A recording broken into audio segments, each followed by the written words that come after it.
I guess you will see what it looks like. Where's your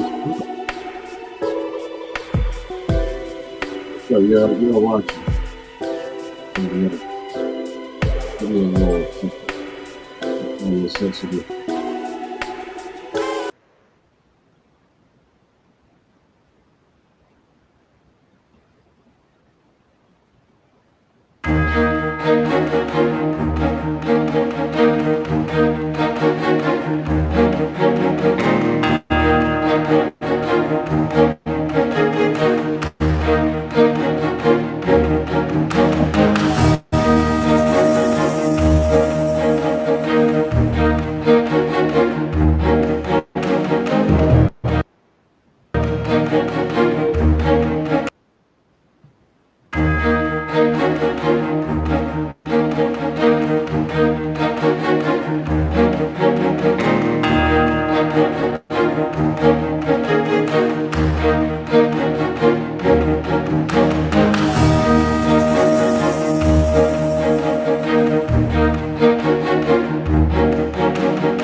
All right, you guys, what's up? What's up? Welcome to the Comfort Level Podcast. 2 Cents Tuesday today.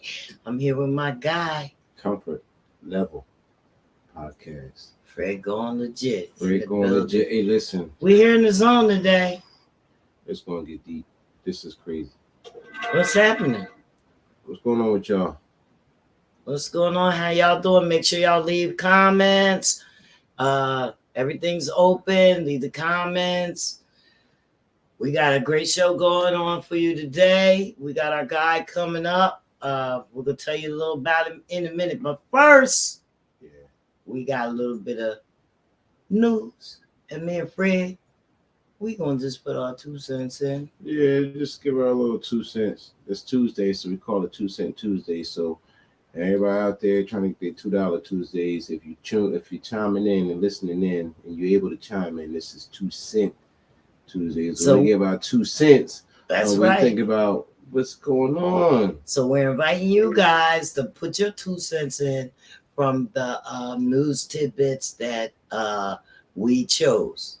You know, some of it's recent, some of it has been a few days or so, but if you haven't heard, you heard it here on the Comfort Level Podcast. Fred, what we got going on? At the very least, peculiar. Something that intrigues me. It's just so crazy, yo. I can't believe this. All right, so a hunter. All right, so this guy's a hunter, right? So he's already foolproof. I'm gonna just say that at least. But the hunter killed and skinned a family's pet German shepherds, right? So wait, the hunter killed and then skinned the family's, I don't know if it's a neighbor, probably next door neighbors, family's pet German shepherd, right? Why? No. Why? He thought they were. It says he thought they were coyotes. So I don't know if anybody's seen coyotes. They don't look like German shepherds. Are they as big as German shepherds? I don't know. They don't look like German shepherds. They don't look nothing like German shepherds. Maybe in the family, like some distant third, fourth cousins. That was the case, but they don't look like German shepherds. And so the article didn't say why the man killed them. I'm gonna brief y'all too. It says a hunter killed and skinned what he thought were 2 coyotes, but it turned out to be a Connecticut family's pet German shepherds. During a pack hearing in the Danbury Superior Court, Michael Konchak, 61 of Carmel, New York, said he was ashamed of what he did. Okay, all right, I like that. Please know that it was never his intentions that morning to harm the victim pets. He said Konchak is now facing several charges, but surprisingly, not animal cruelty. So, I mean, Time for our 2 He is a cents. hunter, right? Put our 2 cents in there. And We got to go with our 2 cents. coyotes are vicious, right? So He wasn't charged. mistaken identity. No. You know a dog from a coyote, period. Because for one thing, you've seen dogs. You may not have seen a coyote. I've never seen a German Shepherd that I thought was a coyote. He was mad because their dogs was barking or pooping, whatever was the case may be. It was neighbor feud. I don't know. Would I kill a dog that kept me up all night? I'm not sure. I don't know a whole lot about the guy. I just know he was a hunter, right? So hunting is what he did. For a living, he was a hunter. Right. So he knows. I don't know. If I was a hunter and I was up hunting all day and all night, and my neighbor's dogs was driving me the fuck crazy, I don't know. I don't know. I don't know. That's all I can say. I don't know. But you know. Sons with the 2 cents. Don't worry about that. That's It's just 2 cents in there. That's right. All right, I got something. Chris Rock roasts Will Smith with slap jokes. Ooh. Everybody called him a bitch. And who did he hit? Me, said Chris Rock. Mm-hmm. So almost a year after the infamous Oscars slap, comedian Chris Rock is finally addressing what happened in his live Netflix special, Selective Outrage. And he's calling Will Smith a bitch around 7 times. Rock appeared, at a stand-up in Boston. However, he didn't fully address the slap in Boston. So, hi, Rosie. So, Rosie. I'm going to put my 2 cents in there. Yeah. Come on, let's get some. Did you watch the thing? Chris Rock should have said some more. I didn't see it. I didn't see it. But I can't wait. I can't wait to see it. And I feel like this.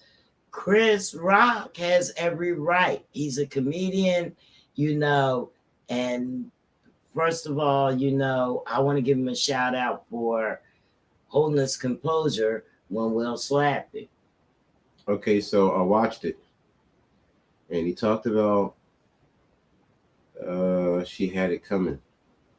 Because she said some low ball stuff. His wife? Pickett, yeah. Said that something about that last Grammy, something whatever. So Will knew? Yeah, Will knew about the whole thing, and that was Chris's chance to get back at Jada. Right? So Chris hold on, which 2 wrongs don't make it right. No, we'll see. Right. 2 wrongs don't make it right. However, they're all a family. Now look, they all a family. You know that's her baby dad, right? Or something. Say what? Chris Rock or something. They all anyway. They all some kind of family, some kind of way. So they got some old family squabbles going on. But here's my thing. Also, I'm gonna talk on both sides. Will had to go home to that woman, regardless of what she did. We know modern day women, 85% chance they're gonna be messing around in the streets. That's what they do. Society encourages and celebrates promiscuity. It's just what it is. That's what. All right, but we're not going to talk about that. But anyway, why Will slapped him. We're talking about regardless whether or not of that, Chris that Rock was Will's wife. No, listen. Regardless of that was Will's wife, and he saw her face, and she gave him that fucking look, and he had to go home with her. And this is what we're not talking about. Ass, right? But this is not what we're talking about. We're talking about Chris Rock had the right to. He has the right. Bring that up in his absolutely show. every right to say so because he slapped the shit out of that man while he was the man of the hour, not Will Smith. We know that he did it. We know that Will Smith slapped Chris Rock to stick his chest out so he can get some pussy. Stop it. That too. Okay. Will's Grammy Let's night, break it down because I don't like? sugarcoat nothing. That's why he did. Jada would have been mad at him if he didn't go up there and do something. Here's the thing I'll say too. He might be right about one thing. He said he mentioned selective outrage, or I will call selective aggression too. because it's just like saying I'm gonna pick my battles, right? I'm not going to slap that guy. It's that guy may kick my fucking ass. Let me slap him, right?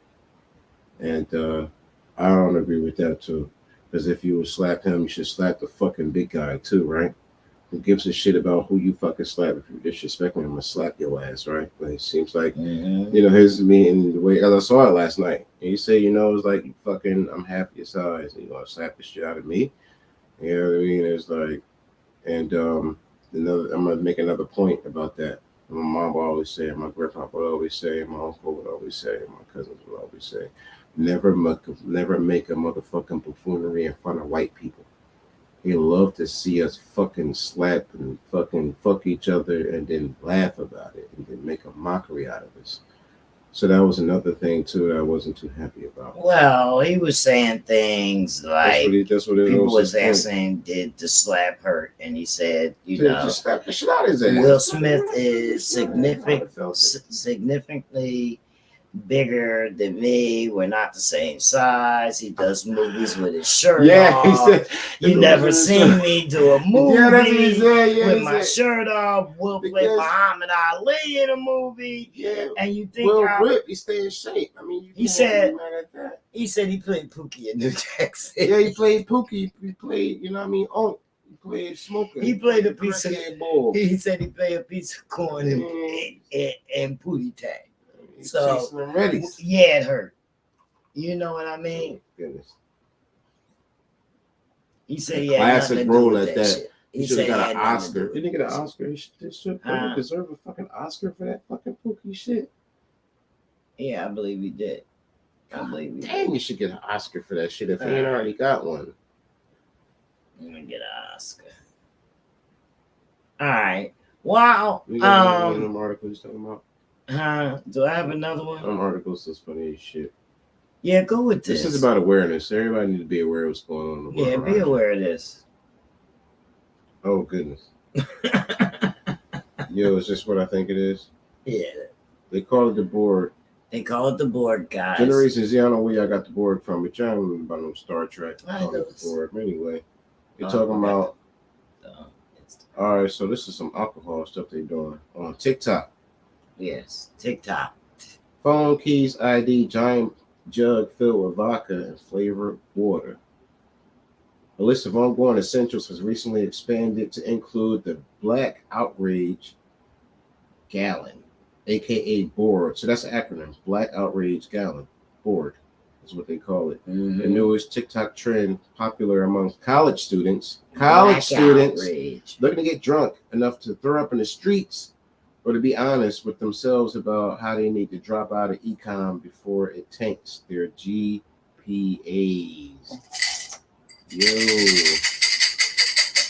Your GPA is already tanked, you dumbass. It's already tanked. Why do these college students always do this dumb stuff? They do the dumbest stuff. This TikTok is, listen, everything you see on TikTok, don't do it just because the word CHALLENGE is on there. You probably can't even read it. Get your GPA up. It's incentivizing fuck shit. It's stupid. They're saying, hey, fuck your education, right? Fuck paying that tuition your mom and daddy probably paying for that, or that first financial aid paying for it. Get drunk as shit, right? College students have been getting drunk and binge drinking for... They speedballing because they taking Adderall and all that fucking shit too. Try to make them focus. Yeah, it's crazy. It's crazy. It's crazy. It's really crazy. You know what I mean? There's too much going on, you guys. My 2 cents is that you need to stop following trends. You know what I mean? I know TikTok is a lucrative business for some, but going on there, taking a challenge and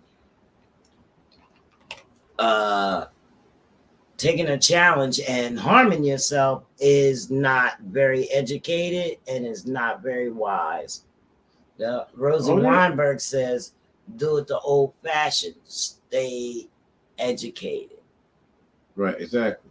You're not educated when you're learning from Instagram, TikTok, and things like that. You're not educated. What I'm curious to know. No, you're not. It's for entertainment. What I'm curious to find out does that still apply to Chinese colleges and universities? Like, are they on TikTok? And does some kid have a gallon of vodka and a Red Bull and water in a can, drinking it with food coloring in it, making it a big deal? Is that going rapid and going viral in China like it is here in the U.S.? I doubt it. Seriously doubt it. Oh, not in China, no. Not in China, just here in the U.S. Gotcha. All right, that makes sense. Yay. It's ridiculous. Dumb down our kids. It's ridiculous. It works. That's all good. It's ridiculous. Yeah. Rosie said that the old-fashioned way is the best way, and she'll help anyone that needs to be tutored. Look at that. You know what I mean? Goodness. Rosie They got it. Weinberg, Jewel, she writes these amazing stage plays, guys. So make sure you know if you see her name, just follow her on Facebook, and you can keep up with some of these plays. I'm gonna be in the next one. That's right. So speaking of being in a stage play, Fred. Mm-hmm. This one I entitled For the Fame. Yes. Okay. So I was reading this conversation, interview conversation that was with T.I. about fame. Right. And he mentioned that he never got into this for the fame and he could happily live without it. He realized that fame is the price he paid to be successful, and it was a high price to pay. Definitely is. None of us know how that feels right now. So, but what we do know is people kill for clout and recognition. He said fame is a drug for many people. Sometimes it seems that those who don't have it want it badly enough to do insane things to get it. And those who are losing it want it back at all costs. That's weird. He said he noticed many who have it rarely expected all that it brings and don't really want it. It's invasive. It's ever present. It's misleading and fake. It can give an altered sense of reality and even cause resentment and hate. Fame, guys, fame. Something people looking for. Let me take you to this. Chat GPT's assessment states people seek fame because it is a form of validation. It can bring a sense of accomplishment to those who have worked hard to reach a certain level of recognition or success. It can be a means to make a difference in the world, to leave a lasting impression, or improve the lives of others. Mm-hmm. Fame can be a way for people to gain a sense of security and increase their self-esteem. For some, fame is an opportunity to be a part of something bigger and to have an impact on others. For me, he said, it's a loss of privacy and freedom and a price I'm not willing to pay. That's we want to know, what are your thoughts? That's it. What are your thoughts? That was said on Chat GPT. You asked, what is Chat GPT? Okay, guys, this is it's an AL program. Okay, it's designed to interact with you in a conversational manner. The dialogue format makes it possible for Chat GPT to answer queries and then expand with follow-up answers. Its models were designed around and trained on the data from the internet written by humans, like conversations. The user experience feels bizarrely human, and once you get the hang of how to use it, it's going to save you incredible amounts of time, effort, and energy when it comes to marketing. Yeah, it's crazy. It's crazy. All right, you know what I mean? It's always so, room to improve, and you use all the tools you can find. That's what this whole thing is about. Yeah, that's it. So, guys, what's coming up? What's coming up? We got coming up in just a few minutes our guy Luke Howard. Hypnosis, that's right. Hypnotherapy, Toronto, and Hypnosis, Ottawa. Those centers have helped thousands of people reach their goals, overcome fears, and let go of unwanted thoughts and behaviors. Luke Howard is one of the most recommended hypnotherapists in Toronto and Ottawa, and he's coming this way in just a few minutes. Let me send out his email invite so that we can get him in. Tell him, Fred, Luke will be here. Yo, bro. Even though I got his thing down there. You ready? It's mail. All right. Yeah, he about to be on there in a little bit. Yeah. You got your bro coming on? Yeah. What, you want to see it? I ain't talked to bro since earlier. Let me see if he... Oh, no. I thought you was talking to somebody. No, I was calling Luke. He was calling who? Luke Hypnosis. You called him? Yeah, I had him up. On my hand phone. Yeah, he called him on the head. He called him on the cell phone. So we're gonna wait for Luke Howard coming in, but you guys.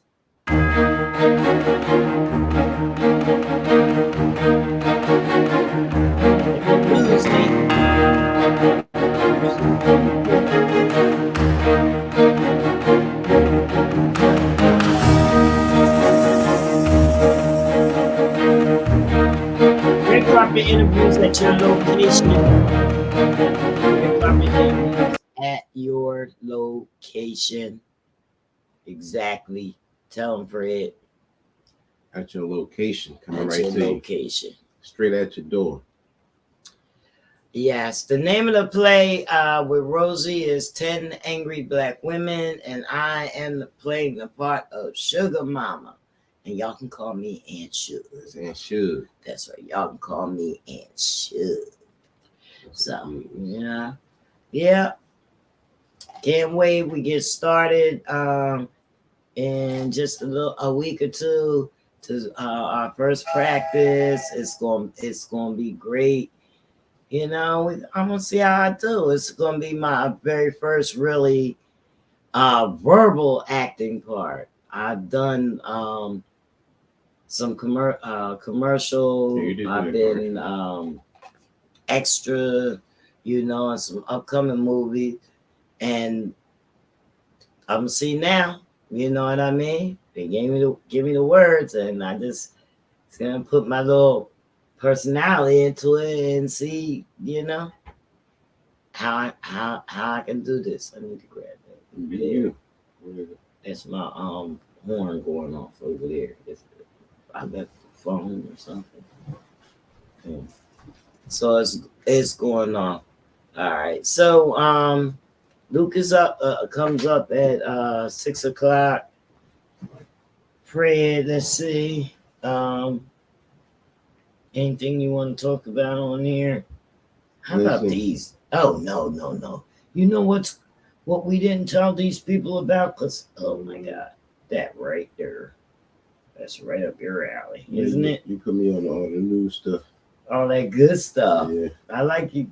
I put him on the stuff that interests him. Yeah, so that now, blows his mind. Now it makes me think about diners. So two diners, let me read it exactly here. Two former New Jersey diners could be converted. This is just by chance, could possibly be converted into cannabis shops. Okay, so it says two New Jersey cannabis business licensed by the state to sell legal weed have one local approval to convert two former diners into in South Jersey into shops. The Courier Post has reported those proposed locations will be entailed in the former Marlton Diner on westbound Route 70 in Evesham, like all the way down there, and the other one and the former Sage Diner on Route 73 in Mount Laurel. I know Lucky love that diner. That's my cousin. My cousin love that diner. The former Rawson Diner used to love that diner rather. The former Rawson Diner location will be operated by a group known as the Enlightened Health and Wellness. Really? And the Sage Diner located is known as New Jersey Green Care. I know that's right. Proposed dispensary locations come at a time where the majority of New Jersey municipalities have still decided to opt out of having cannabis businesses altogether, with estimates ranging as high as 70%. But somehow those guys got in. Nationally, former diners, warehouses, and other buildings that are along the way often serve as locations for cannabis dispensaries due to the mixture of zoning laws that keep many of them away from residential areas. A large portion of South Jersey towns have opted out. The available land compared to the more dense northern part of the state means that South Jersey towns have opted in a ripe, not for only dispensaries opportunity, but to cultivate as well. Okay. All right. Yeah. The New Jersey Cannabis Regulatory Commission that somehow got those guys in, but the government agency responsible for regulating cannabis throughout the state at its monthly March meeting noted that an estimate 57% of the state's applications were for dispensaries. Another 25% was for cultivation applications. Let's see what happens. You think they're really gonna give them some money? I hope somebody can grow some shit. I hope somebody gets some money to do it, because I just want to smoke. Well, we're gonna see, because this is a growers market right now. I heard that it's a growers market, and New Jersey is really coming up. I'm for That's the, right. I'm for the weed. I'm for weed in Jersey. It's happening. It's nothing you can do. It's nothing you can do about it. You know what I mean? They gotta figure it out. That's all. There's nothing you can do about it. Listen, I ain't got no squabbles. Whatever y'all do to figure it out, that's fine. Whoever's in, they got a foot in, and they got more clout than the next guy and got in. That's fine. Just make it affordable and good for the common man. For the common man. Yeah. All right. They got it. There's more. Because I like this. No, I'm getting text. All right, that's over. We're live on the podcast. No texting now. No, people was trying to that haven't been on the podcast before. Thank you for coming. We're live on 8 platforms right now, so you can find us. Hey, Josh, we're live right now on 8 platforms. Facebook, Janet Torrance, Facebook, Fred Going Legit, Facebook, The Comfort Level Podcast, Facebook, Reality Music CO, Facebook, All About You TV, YouTube, we're on, is Reality Music CO, Twitter, Jersey Tiz LB4R, and did I mention? Oh, and also everywhere you listen to the podcast, okay, you'll be able to get our recaps. That's right, and on the web. That's how we do it here on the podcast. All right. So we had just talked about Fred Tolman was just talking about the two Yeah. diners Yeah. in South Jersey here that's gonna. At one time, if anybody knows anything about Jersey, it was kind of like a renaissance for diners.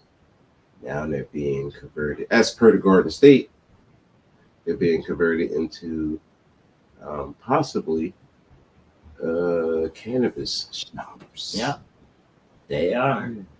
So we're gonna get ready to bring in our guest today. Check and see if he's ready. Bro.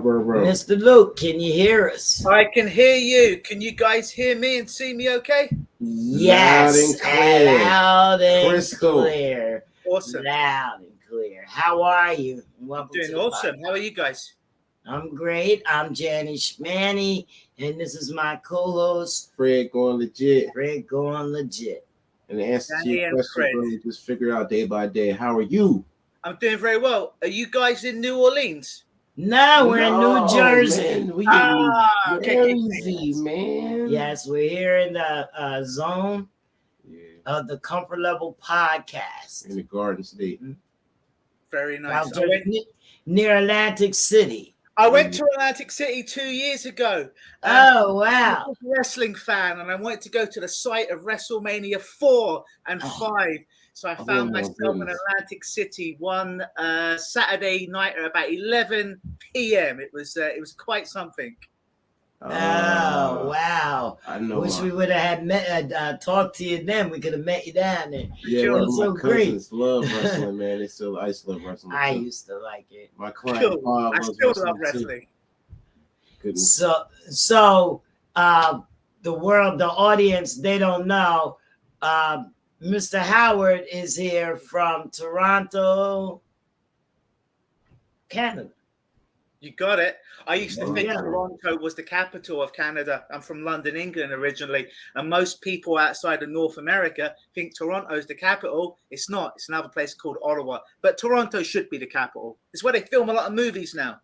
Wrestling taught us in high school in Toronto. Wow. Oh, really? A lot of movies being filmed there, huh? Yeah. Are you in any? None that I could talk about. Oh, okay. None that have been released. So earlier we had told the audience that you had what you call Hypnosis. Yeah, I gave you a shout out earlier. I said Hypnosis. Awesome. Hypnosis. That's a good That's tag, how bro. you say it. Yeah, it's very nice. So you help people reach their goals, overcome fears. You're like a healing source. You help people get their Hallelujah. mind right. Sunday, can you feel the healing hand reaching across from Toronto to New Jersey? Feel it healing you. I need to feel that You hand. need it. Are you kidding me? Yeah, I use this thing. Hold on, guys, in the comments. I got to make it bigger so I can seal. Yeah, I use this thing called hypnosis along with other tools to help people who are stuck, whether they're addicted to alcohol, sugar, sex, porn, if they've got too much trauma that's holding them back, if they're anxious, if they're being crushed by depression, if they've got chronic pain inside their body, or if they want to release weight, they come to me and I help them help themselves, eliminate those blocks, get rid of those barriers, and get on the other side so they can start enjoying life more and have more happiness and love and success and all that good stuff. That's right. Wow. Nice. Wow. So you're a shaman.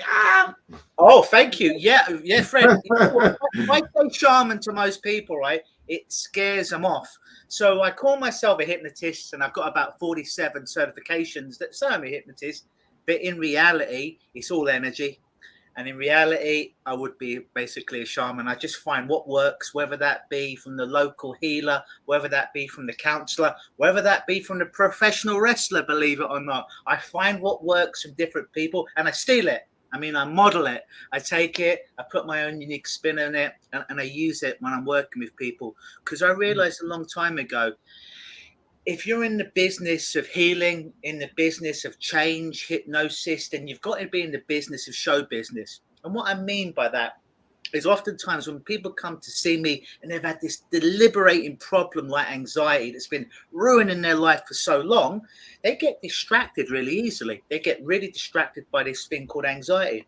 So when I work with them, I need to be the shiniest object in the room, and I need to capture their imagination and lead their imagination away from this thing called anxiety or whatever the problem was, into me being the delivery vehicle, if you will, for them to be able to get the kind of result that they need.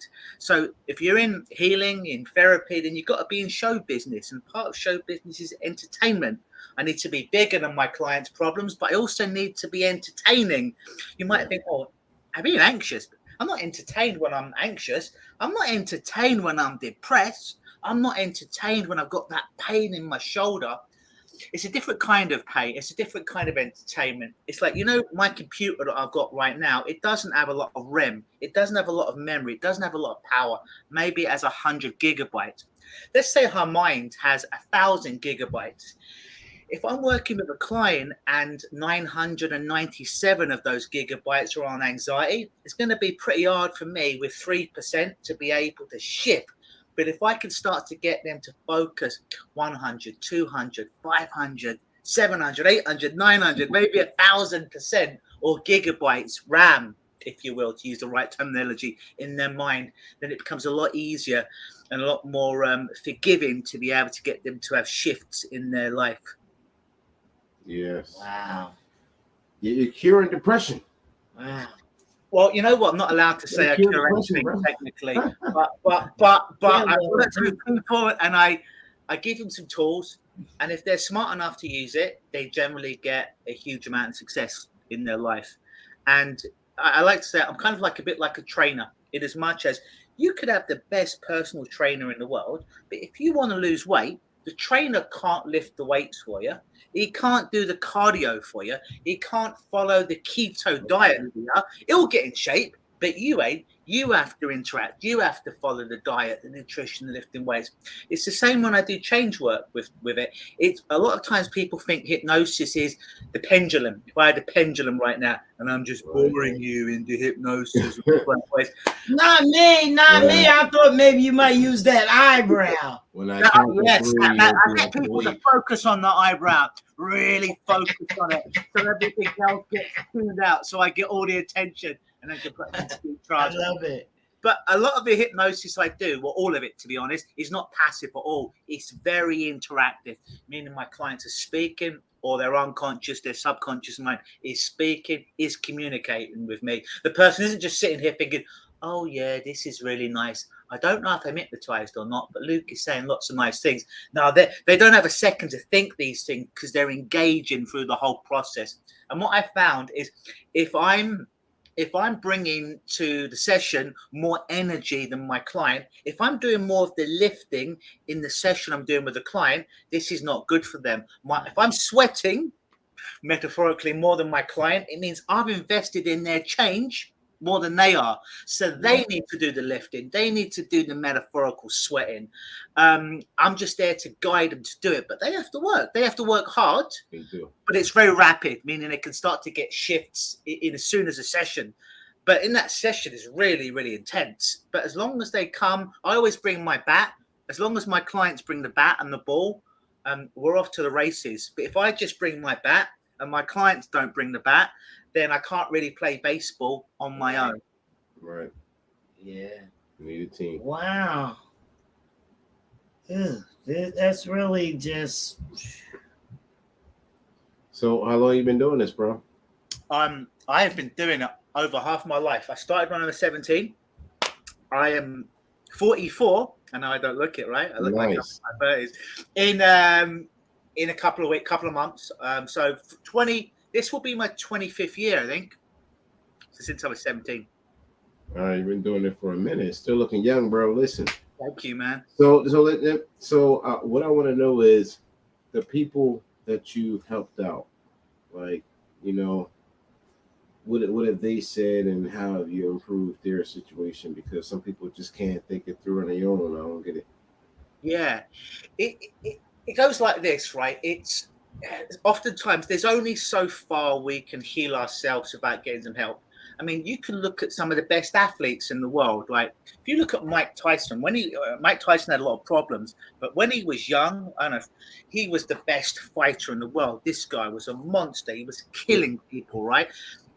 And not a lot of people realize, but his trainer, a guy called Customado, took Mike Tyson to a hypnotist. So Mike Tyson was doing, they call them burners, and basically it's illegal boxing, and you had to be at least 16 or 18. Mike was so big when he was 12 or 13, he'd be going to these burners, these illegal club-to-club boxing matches, and he was knocking out guys that were 18, 19, 20. And one of the things was Mike Tyson was taken to a hypnotist consistently when he was younger. This hypnotist, number one's job was to say, you're the baddest MNFer in the whole wide world. You're going to be the youngest heavyweight champion of the world. And every night before Mike Tyson went to sleep, his trainer, Customado, would do some hypnosis with Mike Tyson as well. So yeah, Mike had a lot of problems when he got older, but as far as an athlete and being, I think, still maybe the youngest heavyweight champion of all time, he was killing people. And Tiger Woods is another example, right? Tiger Woods is caddy from about the age, I want to say, of 10 up until about 5 or 10 years ago. His caddy was also a hypnotist. So he was putting on these positive suggestions in his mind all the time, especially when he was in a very adaptive stage, when he was really, really young. And of course, he became the greatest golfer of all time. And not a lot of people realize, but just about when Tiger Woods fired his caddy was at the same time he divorced his wife, started to get DUIs, and was all over the news for having sex with this porn star and this one, all around the same time. But I haven't forgot your question. How have I helped people? Well, rather than me just say it, and I'll say it because people are on the show now, but I've got all these testimonials, YouTube videos, and Google reviews, so you can verify this. But typically, I'm not your normal type of person. And what I mean by that is typically when someone comes to see me, whatever their problem is, they've done the usual route, the traditional route, the route that they're told to do to heal themselves. That might be go to your doctor, have some medication, go see a counselor, go and see a psychotherapist, go and see a psychiatrist, God forbid. None of that worked. They're still effed up, in their own words, and then they come to me. So by this stage, they're quite disenfranchised because they've tried so many things and they are still stuck. So they think that a hypnotist is going to be like everyone else. Oh, he's just going to say nice things to me. He's going to stroke me. I don't stroke people, but even now I'm over Zoom, so I couldn't anyway. But my job is not nice to people. My job is to kind of rapidly cause a state change in their world. So when they see me, it's easier now. Well, it's harder now, I should say, because people have seen videos of me. There's like thousands of them out there. But in the old days, people didn't see the beard, didn't see the tattoos, didn't hear the accent. So they were used to like someone showing up in a suit and tie and looking very professional. But this professional didn't work for them before. So they would see me like, holy S word, this guy's got long hair, he's got a beard, he speaks really fast, he's got a lot of tattoos, he's different from these other stiffs that I've seen. Maybe this will work because he's different. So I was going to say, I would trust him a little bit more. Yeah, I use that because S word. I'm deliberately not swearing because I have a potty mouth. Am I allowed to use explicits on your show? Yes, you are. Yeah, man. All right. Cool. Be natural, bro. This is the comfort level. Be comfortable. Yeah. Yeah. The reason I ask, I've got a potty mouth, and I would do all these interviews back in the day, and they were great. And the host would message me back, say, Luke, this is one of the best interviews we ever did. But they would never publish it. Then I would found out months later, it was, Luke, there was too many F-bombs in it. There was too many S-bombs in it, and we just couldn't edit it. So we didn't. So now I ask, but thank you for letting me know. See, if people see me and then they don't have a box to put me in, oh my God, they know that I'm there to help them, but I'm not, tell me your story. Tell me why you're messed up. Oh, I'm so sorry to hear about this, that, and the other. It's not that I'm not empathetic. I am, but I'm not sympathetic. Sympathetic is keeping my client stuck. Oh my God, yeah, I can see why you're a victim. Oh yeah, the world is a terrible place. Oh no. terrible. Oh, Just validating their victimization. yeah. Oh, God has cursed you. Oh, Wow. you're such a victim. I don't play that That's game. right.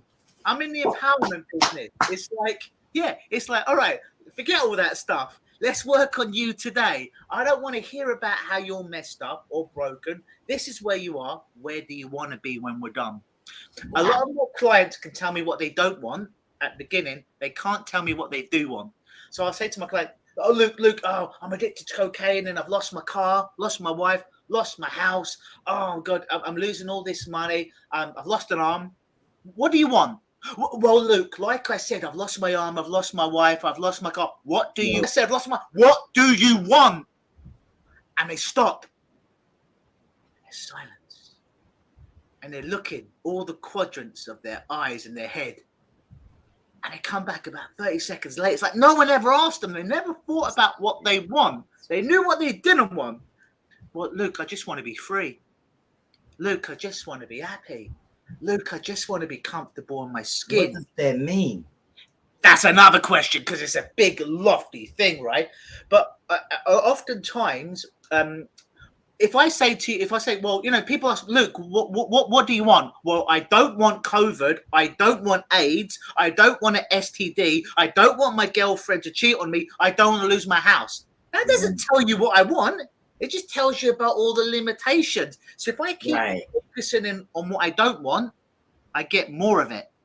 When I get people to start to focus on what they do want, well, I want to be successful. Great. What's success to you? Success to one person could be waking up, finding $1 as they're walking to work. For another person, it might be getting that dream house. For another person, it might be being a great father, a great mother. But yeah, we have to dig into it because happiness is not the same for everyone. For this one over here, happiness is I wake up every morning and I've got a smile on my face. For this one, seeing my kids succeed at school makes me happy. For this one, if I can bench press 200 pounds, I'll be happy. Everyone's got like a computer. We've all got our own coding or source code inside. So happiness for you and me is going to be 3 different answers. Yep. So it's about really focusing on what I do. On not a script and not like, success and me thinking I know what success is for my client. It's about being bespoke. All the work I do is for the person in front of me. So a lot of hypnotists, client comes in, they've got a problem. Let's say their problem is they're addicted to alcohol. So the hypnotist goes to his book and he goes to A for problems and he goes for alcohol addiction. And he's like, well, here's the script. So the client's in front, puts the script book up, and now he just reads from the book like a story to try and help his client no longer be addicted. As soon as you do that, you've lost this. I have a big belief in doing this for 25 years that my client's unconscious, subconscious, their monkey mind, if you will, is going to show me and show them everything we need to do in our work together. That if my head is locked in a book, reading a script, I'm missing that human. Yeah. In front of me. And a lot of hypnotists go, whoa, I'm going to do this with my client in session 1 and this. I have no idea what I'm going to do with my client when they come in. I know that they're here and we're going to end up over here. And I've been doing it a long time. I have no idea how we're going to get there. A lot of people think success is a straight line. Usually success is like this. Yeah. We're back to the start. It's messy, it's ugly, it's horrible. And then you end up all over the place. Yeah. So my sessions, if you join my sessions halfway in and you're a hypnotist or you have any idea of what I'm doing, you're like, what the hell is going on here? It's all over. This is crazy. What's he talking about? He's going off in tangents. He's not finishing stories. He's speaking too fast. Where's the pendulum? But at the end of the work together, the client is like, now I get it. Not here, because most people I work with are smart enough to get it here. But get it here. Right, exactly. In their body, in their spirit, whatever that is to them. But really know it. Because knowing it here is one thing. Well, I know why I messed up because my parents were really horrible. They know it. But knowing it here in your body is completely different, right? It's like the difference between masturbation versus real love making here, if you will. It's about them embodying it and getting in touch with it. Exactly. Wow. That works. Yeah. So, you know, because I actually know a few people, you know, that got the book in front of them. And you're just reading the words. Yeah, you know, and a lots of times, like, they'll push some of those things on you. And you actually can know that that's not coming from here. You know, it's coming from the book. Yeah, it's not coming from the gut. Yeah. And you know, I'm not saying, you know, that I can't sympathize with alcoholic or Empathize. somebody. Empathize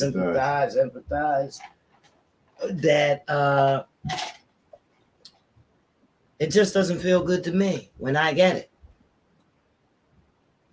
And a lot of times I'll say to my clients, because they want to be heard. We all want to be heard. We all want to be listened. And for some clients, and I have to really work with them, some people, straight off the bat, because they're like, well, you don't, Luke, you've never drank. Well, I've drank 5 times in my life before the age of 20, and I never drank again. Well, Luke, you're not an alcoholic. How do you know how to help me? Oh, well, Luke, you've never had chronic back pain. How do you know to help me? Well, Luke, you have never been raped. How do you know how to help me? To which I say, if you have cancer and you go to a surgeon who cuts that cancer out of you, does that surgeon have to have experienced cancer in his own body in order to help you? Right. Great Yes. therapists need to have been. That's why I never understood. Yeah. I never understood why the drug counselors had to have been drug addicts before. I've never understood that. Yeah, I'm like, 'Cause and a lot why of people, can't they slip and just like I would? You know what I mean? Some people Fall just, off the wagon just the same way anybody else would. and some people just can't take preventative guidance. That's all. Preventative guidance. I just gave it a That's try. a big cup. I just had a workout. Blender. I have to get my protein in. Oh, that's the blender. Oh. I have that 1 hour to get that protein into my muscles after the workout, or I'm gonna get Listen. Oh, okay. Health is wealth, bro. exactly. Number one. I always say this to people, right? Like, you could lose money, gain money, right? You could lose a job, gain a job. You could lose a wife, gain a wife, right? Everything you can lose, you can get back. But the one thing you can't get back is time. Even if you're Elon Musk, even if you're Bill Gates, even if you're the guy who runs Amazon, whose name escapes me right now, you've got all the billions in the world, but they cannot buy time. Time comes, time goes. Doesn't matter how successful you are. So I'm a big believer in, like, if my clients have got this problem, like, well, Luke, before I work with you, I need to think about if this is the right thing for me. I'm like, well, how long have you had this problem? 30 years. How long have you been thinking about getting help? 29 years. So what do you need to think about? You've been thinking about it for 29 years, overcoming it and getting some help. So by allowing you to play the game of procrastination, which is just anxiety in disguise, by the way, and putting another day, another week, another month, another year before you get help, that doesn't help you at all. So I always tell my I do a screening call before I ever take someone on as a client. The screening call is free. It's an hour. It's an opportunity for me to find out what my client's problem is, you know, what they expect from me, tell them a little bit about how I work. But I always say to them at the end of the call, we're either going to work together or we're not. And if we work together, that's great. And if you say no or I say no, no hard feelings, we part ways as friends. I'm okay with yes, we work together. I'm equally okay with no, we won't work together. But what I don't do, and I tell this in the first 2 minutes of the call, is I don't do maybes. Oh, well, Luke, yeah, I'm the kind of person who needs to think a long time before I get help. Well, no. If I'm That's part of your problem. Part of the problem. If I'm in the water drowning with you, I can't pull you to shore. And I'm like, no. And I say to my cousin, even by not making a decision, yes or no, because in some people's brain, they think that cuts them off. Well, because I've said yes, it cuts me off from anything else. I tell my potential clients, by failure to make a decision, yes, we're going to work together. You're going to get the help you want. Or no, we're not going to work together. We part ways as friends. If you don't make a decision, you've made a decision that we're not going to work together. Because I need people that are ready. They're like, you know what? I'm done. I need to get some help. I need to get some help now. Let's rock and roll, Luke. If you need another hour to think about it after our screening call, this isn't for you. You're not ready to change. Wow. Not ready to grow. That's it. That's good. That's it. Not ready to heal. And then that's fine, because some people just ain't ready, you know.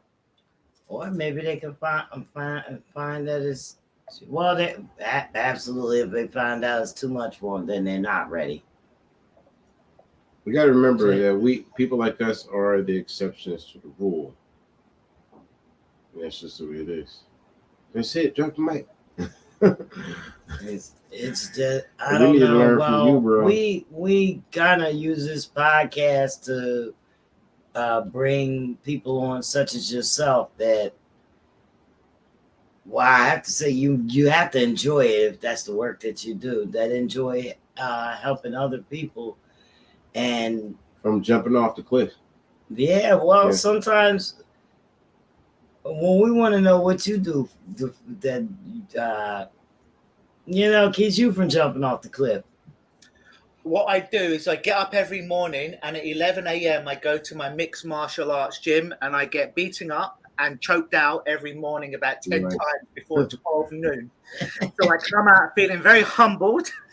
Any angst that I've got, I've left it on the mat with people. I've got out of my comfort zone, because every morning before 12 noon hits, I've probably had more fights than most people ever will in their life. Bro, I was waiting for you to come up with the discomfort. Discomfort, yeah. That's the key. Yeah, and one of the things I do is jiu-jitsu, Brazilian jiu-jitsu. So I want to get into jiu-jitsu, bro. Beautiful, man. Every man should do jiu-jitsu. It doesn't matter if he wants to fight. It doesn't matter if he wants to compete. Just because it gets you in your body. And jiu-jitsu is, yes, it's about fighting, but really, it's about chest. It's human chest. This guy has moved a millimeter this way. I felt his body shift. I now can land in this rear naked choke. Oh, this guy is in a mount position, but his arm's there. Oh, I can feel that micro movement in his shoulder. That means he's trying to get my arm and go for a arm lock. If he gets that on me, I'm tapping out and I'm done. This is all going on in real time. It's right. So I've got to just shift my body this way, raise my hips. It becomes human chest, and it's like it really starts to help you problem solve in other areas of life. It's like, I'm uncomfortable. There's a 250-pound guy on top of me right now, and he's friggin' smothering me, and I don't like it, and it's really hard for me to breathe, and I feel really uncomfortable, and I'm about to have a panic attack. Do I want to be a bitch and tap out, even though he's not choking me out? I'm just uncomfortable. Or do I want to find a way to turn my head so I get a little bit more air into my body? Can I just wait for 5 or 10 seconds before I tap out to toughen up and to use this? But yeah, everyone, not just every man, every woman, like women in our class as well. Jiu-jitsu is beautiful because you can go hard, but you don't end up coming out concussed, knocked out, or with broken bones. You just come out and like you might ache like hell for a little bit, but you can go quite hard and be totally healthy, be totally safe, and not have any broken bones or anything like that, or concussions, like I said. All right. Yeah. We were sitting here in the natural light and it started getting dark. I'm like, I could fading away. That's better. Yeah, so I just put on the lights. I think that pitch black for me. well, I don't know any other people that do hypnotherapy, but I want to give you guys, what happened? A shout out because I'm sorry about that. I think it's great. You know what I mean? That somebody other than the norm. I'm not saying that it's not normal, but the normal therapists, the centers, all the places that you go looking for help, and This is the way. there's not people in there that can help you, you know, even like, well, the way we put in the business, I'm not gonna say the clients, the patients, I'm gonna say the network. Mm-hmm. Okay, so the network that you're dealing with, the people that you're meeting in these meetings, they have the same problems or even more. And I don't think that you can really get too much help from that. Because, like you said, time, you can't get it back. And most of the time, in my experience of talking to someone that's telling me about these AA and NA meetings, all they talk about is the past and the reason why. And it's all blamed on the past. If I'm on a Facebook forum for NA or A, listen, what if someone's in pain and they're suffering and they use a technique and it isn't hypnosis and it gets them out of their pain and they have an incredible life, more power to them. More power to them, yes. I'm not attached to hypnosis. I'm attached to freedom for people. However, in my experience, a lot of people on forums like Facebook for NA, Narcotics Anonymous, AA, they're very dogmatic in it, and they believe AA is the only way.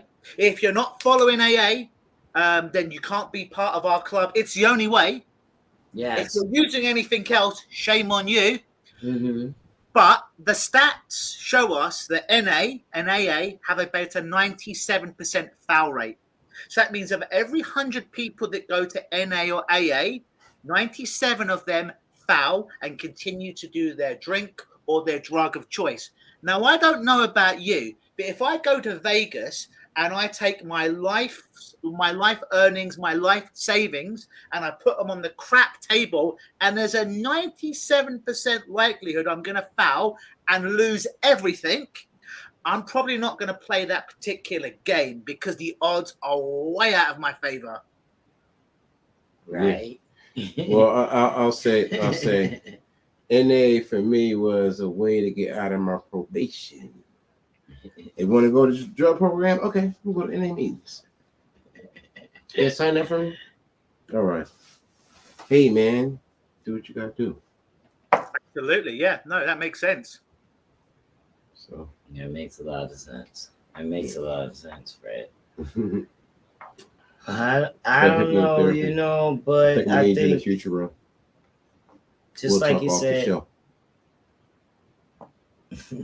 It's like you said, if you're getting something out of it, then you know it's different. But it's kind of like AA and NA is a bit like this. It's a bit like you go to prison for a misdemeanor. Maybe you stole a little bit of money. Maybe you shoplifted some potato chips or an ornament, right? And now you go to a high maximum prison where there's murderers, gangbangers, rapists, just really badass people. So you've made a mistake. You've done a very, very low level crime. And now for the next few years, you're around the hardest of the hardened criminals. And this is supposed to somehow make you come out and be reformed. Every day you're around. No, you're going to learn from them. Of course. And to survive, you go in there. So that's why most people come out and they reoffend because they've been around an environment where people have done generally far worse things than them, their peers. And there's a quote that says, your success level is attributed to the top 5 people you hang around with. So if you look at your top 5 friends or family members and you take a base level of their earnings, that's pretty much where you're going to be. So if you hang around with losers, the odds are you're going to be a loser. Yeah, hang around with losers. You hang around with murderers, you hang around with alcoholics who are bitching and complaining about being stuck, you're probably going to stay that way. Here's how I would do AA. Here's how I would do NA. We get a whole bunch of people that have been off of their drug or alcohol, whatever it is, for 5 years, and they're happy. They haven't relapsed. They have been 5 years clean. They don't even think about it anymore. Okay. It's done, and they're living a beautiful life. Then someone who's got a drug or alcohol problem comes in, and there's all these people that have overcome it. They've overcome it not just for a day, for 5 years, and they're doing really well. I want to be on that group. That's a successful group. Uh-oh, your camera is out. So I'm not sure if I'm the only person on your channel right now. But if I am, we're just waiting for the guys to get reconnected. But yeah, it's about being around a group of people that are going to be successful. If you hang out with losers, the odds are you're going to be a loser. If you hang out with people that are really angry, you're probably going to be angry by default. If you hang around with people that are addicted to drugs, the odds are you are probably going to be addicted to drugs. So you want to set the odds up in your favor and hang out with people that are where you want to be, whether that be sobriety, whether that be happiness, whether that be wealth, whether that be sex. Whatever that is, you want to hang around with people that are where you want to be.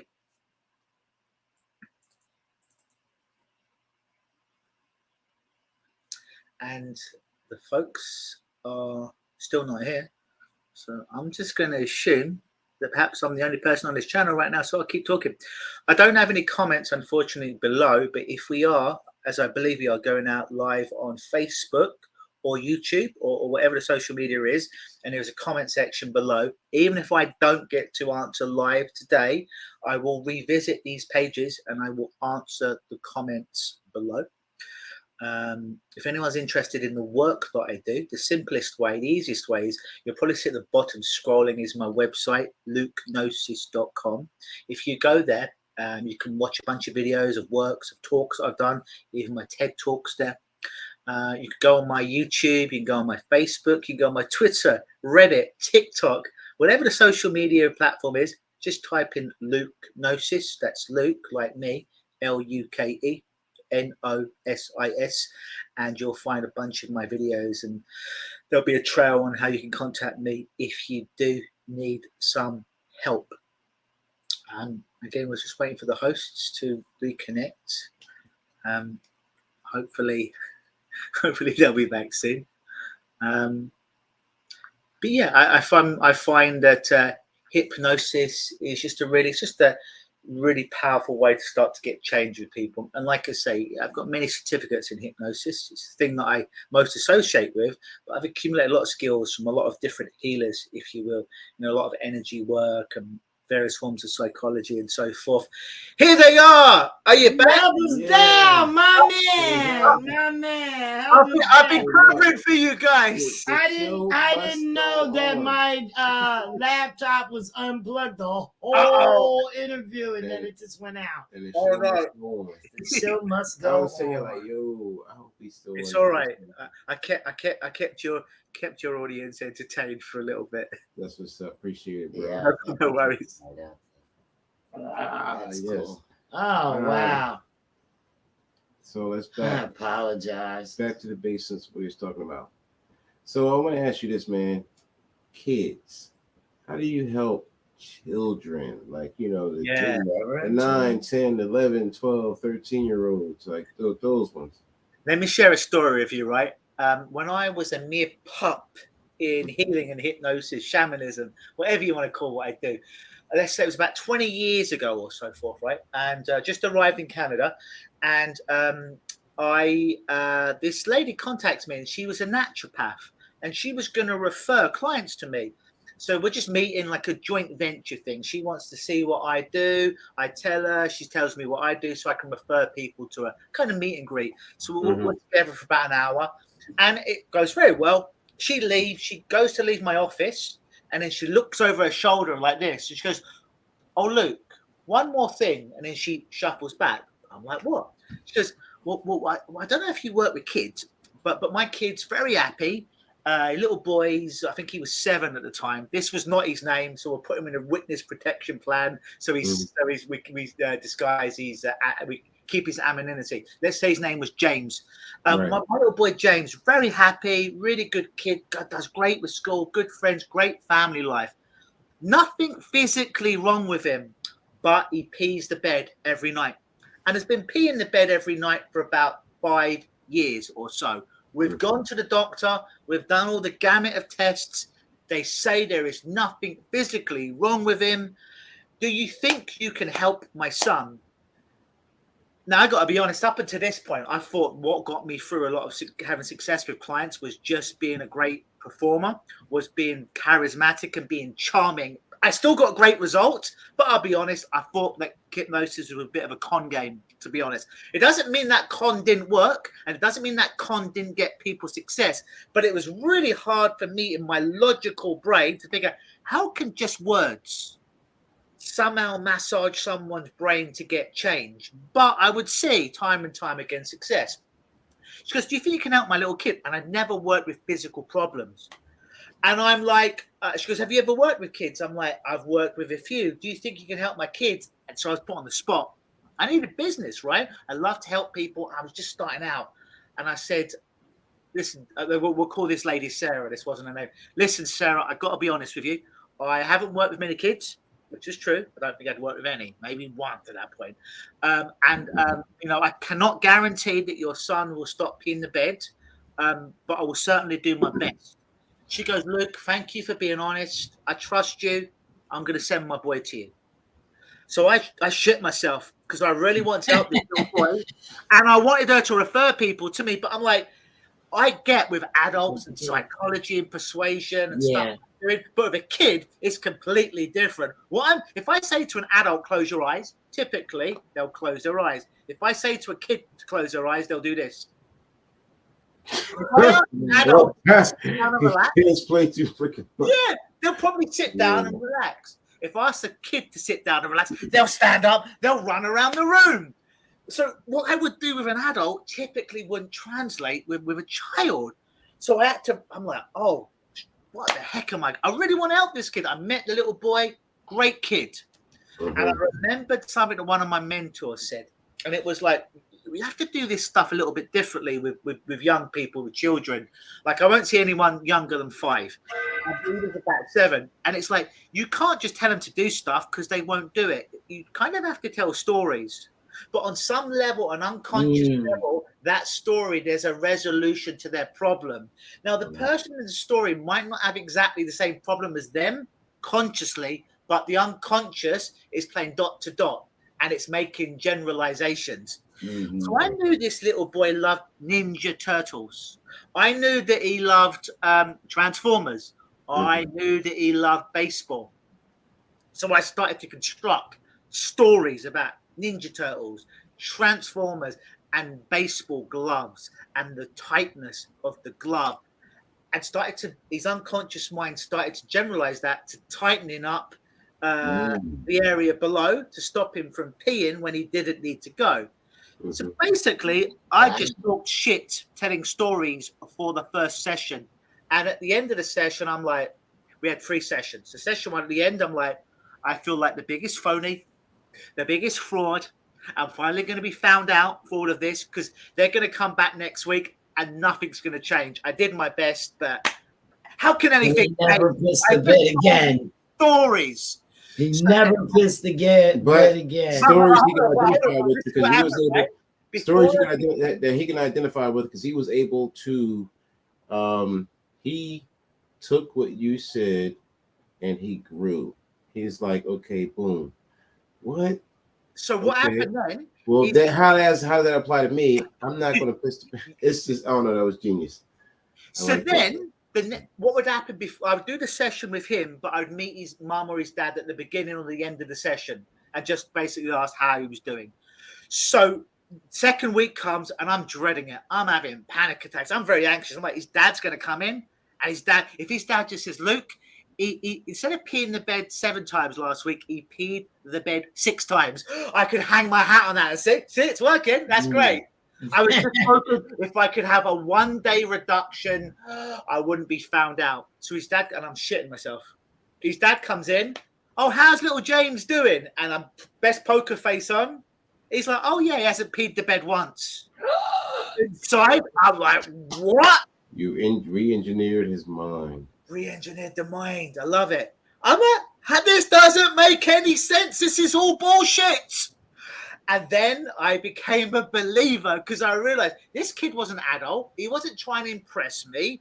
He didn't know what I was doing. I couldn't just get him to close his eyes and speak softly.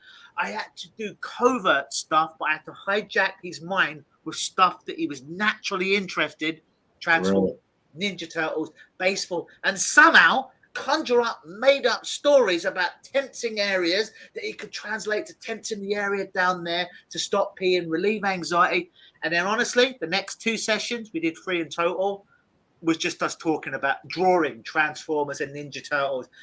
And as far as I know, he never peed the bed again. That made a believer of me, because I'm like, oh, you know what? I'm just really persuasive to this point. But then I'm like, no, this kid weren't falling into the trap of Luke being charming or charismatic or persuasive.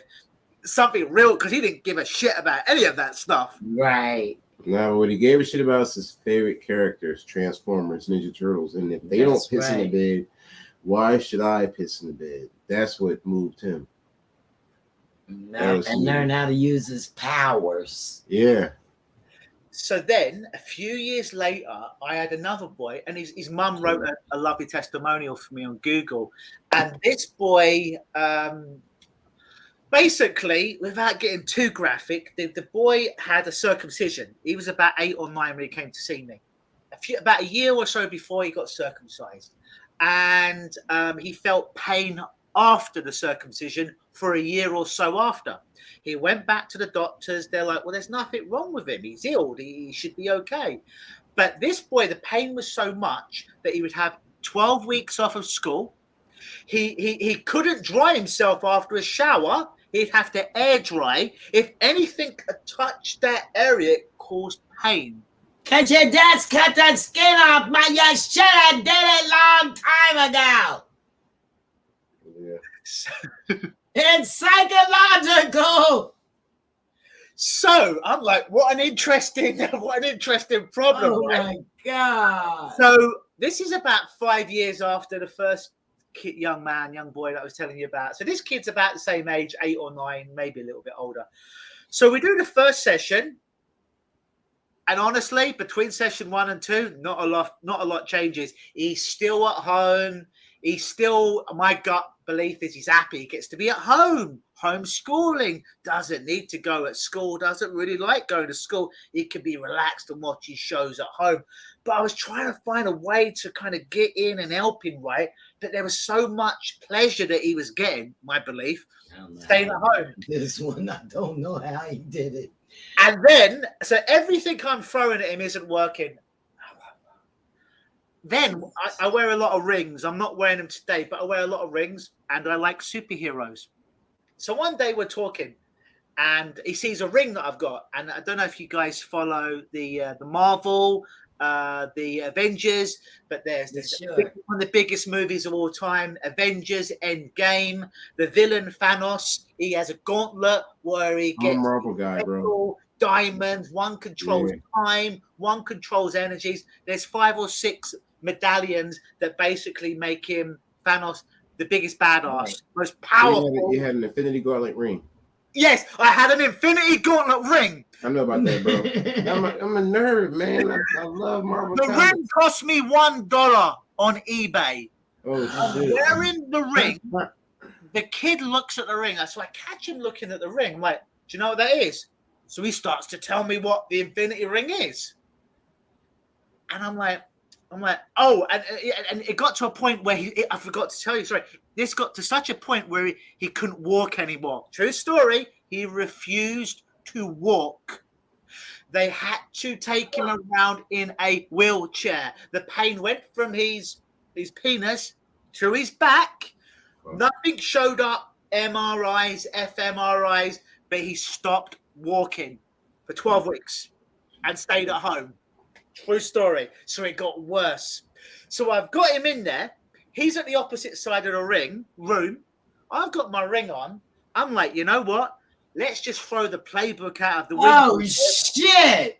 And go with some street smarts. And I'm picking up something here. Worst case is nothing changes. Best case is he shifts.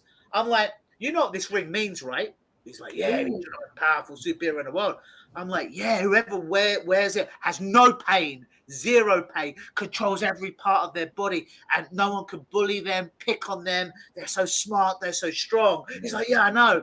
I'm like, you probably would want a ring like this, wouldn't you? He's like, yeah. I said, would you like to touch this ring? He's like, yeah. I'm like, great. So stand up and come. And if you come here, you can touch it. You can wear it for the rest of our session. Remember, he hasn't walked in 12 weeks. I've got a $1 ring on. And he looks around. He does this. He stands up for a minute, collapses back on the chair. I can see it's a performance. And he gets up again, he gets halfway up, and he collapses again.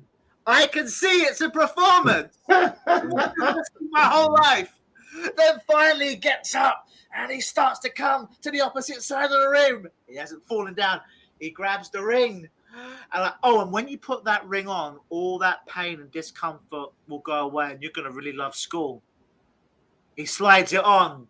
Miraculously, the pain goes away from the lower back. And he walks back to the end of the room. I'm like, you know what? How about this? You know, when you wear that ring, you can no longer experience pain in, the penis, the back, whatever. You can no longer experience the pain anymore. So all you got to do is wear that ring. So you know what? Do you want that ring? He's like, yeah. I'm like, you can have that ring. However, you're going to go to school every day and you are going to walk every day and you are going to be pain-free and happy every day. And if you start to not go to school, if you start to sit in this wheelchair, your mum is going to tell me and she's going to give me the ring back and all the power comes back and you lose it all. All you have to do to keep the ring is be happy, go to school, keep walking, and be pain-free. That was it. I gave him a $1 ring. And you know what I did then? I went on eBay and I bought 20 $1 rings for kids that I was going to work with in the future. Oh, wow. Yeah. Psychotherapists, doctors, pain specialists. We don't know what to do with your boy. He's a superhero fan. He's looking at my ring. Let me use that to help him heal himself, to give him the reason he needs to get out of the chair, to feel safe, to feel empowered, to feel that he's in control. And sometimes it just takes a little ingenuity and common sense and just giving a damn. Wow. Bro, so which one you got? Because I looked it up again and I just, for the first time I saw the black one. It was the gold one. It was the gold one, and it has the. Bro, they got the black drawing that just came out. I ain't never seen the black. Oh, the black one. That's they more. Got the black drawing out. I'm a straight Marvel dude to the death of me, right? So I'm sitting here looking it up, and the black drawing popped up because I already knew about it. The black drawing popped up, so yeah, they got the black one out. Just wanted to tell you that. That's awesome, man. Yeah, that's what's up. This has been great. It's been great. I wish we had more time to keep talking. Are we running to the end? Hey, yeah. Busy thing. How can we get with you, bro? Outside of the easiest way to get hold of me is go onto my website, lukenosis.com. It should be on the screen. That's a dope name too, bro. I'll tell you that's a dope name got too, a double bro. time on the screen, man. I got to brand myself, right? Instead of hypnosis, it's Lukenosis. And basically you go there, you can watch sessions that I've done with other people, testimonials, my TED Talks on there. Alternatively, if you go on social media, TikTok, YouTube, Facebook, Twitter, Reddit, all my videos are out there, all my work's there. You can see me actually working with people, talking, and get a feel for how I work. And then if you're interested, just book a screening call. It's on my website. You click the thing that says screening call, and we have a chat on the telephone. Yeah, there you go. We got it right there. Sure. I know they can't say it that great, but lukenosis.com. You guys, you see it on the bottom of the screen. Make sure you check him out. This is something I want to really say to our culture. Check it out, okay? Because we do a lot on mental health and we talk about how we feel as though PTSD and things like that is all tied up into brain damage. Whether your brain has been altered by physical, but mostly our brain has been altered by mental things more than physical, and with programs and people like you,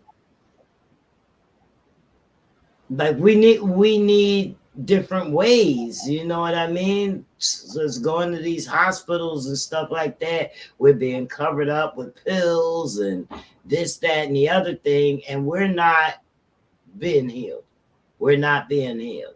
And I know, my audience out here, any of you heard of, bedwetting and stuff like that. We used to whoop your ass. Yeah, that was our traumatic upbringing. You get your ass whipped. Yeah, you'll get your ass whipped. And we never even thought that maybe you had a physical problem or a mental problem for bedwetting. Luckily, I wasn't pissing. We just thought that was the way. Bed, so, if you went over not our house 2 years old and you're still wet in the bed, you haven't learned to get up and go to the bathroom. That's the only thing, So our culture really shuns away from getting help. And I just believe in therapy. Say to our culture, you got to do better. You know better, you do better. And that's why we bring people on our podcast like Luke Michael Howard. Hypnosis. I know that quote, when you know better, you do better. Maya Angelou. When you know better, you do better. Yes. Yeah. Yes. Yeah. Real simple. Yes, Rest in peace, Maya Angelou. All right. So, any shout outs, last words, leave us with some words of wisdom. Yeah. All right. Here's a good one. Or if you want to hypnotize me, I'm game because I have sciatica. Oh, yeah. We can have a chat. We can have a chat off air of some stuff that might be able to help you with that. I work with a lot of chronic pain. I sure will be. But I will say this: the best. Everyone's got problems. Nobody's perfect. Although my mum would say differently. But the best time to, whatever your problem is, mental, physical, spiritual, emotional, the best time to fix your problem would have been when it first arose. The second best time to fix your problem is right now. Because every minute, every day, every week, every month, every year, every decade that goes past, that problem gets deeper rooted into your mind and embodied. The best time to fix it was day one-ish. The next best time to fix it is now. There is no tomorrow. And it's just there is no tomorrow. No, there's no tomorrow. Stop taking ownership of it. Okay, that's the first step.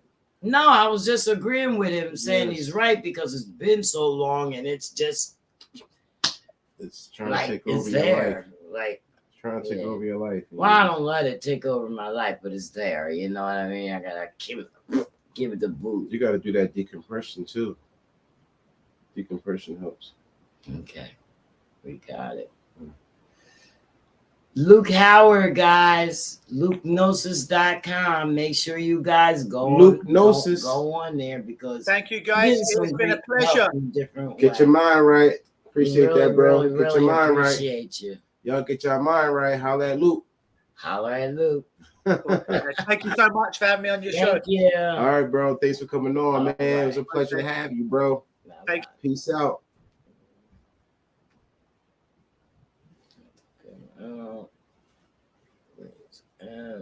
All right, Fred. I think that was a great show. That was a good bit. Oh yeah, we really got some great audience. Re-engineer minds.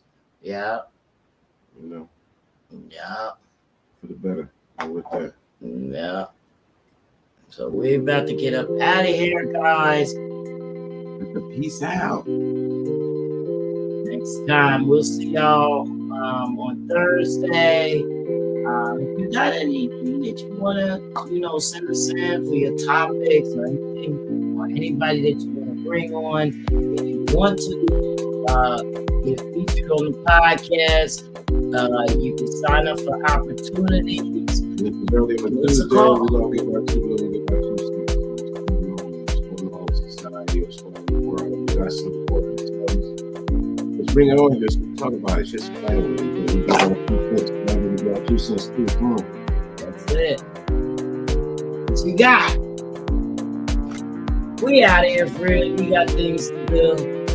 We know it's early. Peace out. Thank y'all for the comments. Lift my food or the career. I'm gonna see if I can see what I can conjure up. It's been real with Hypnosis on the company.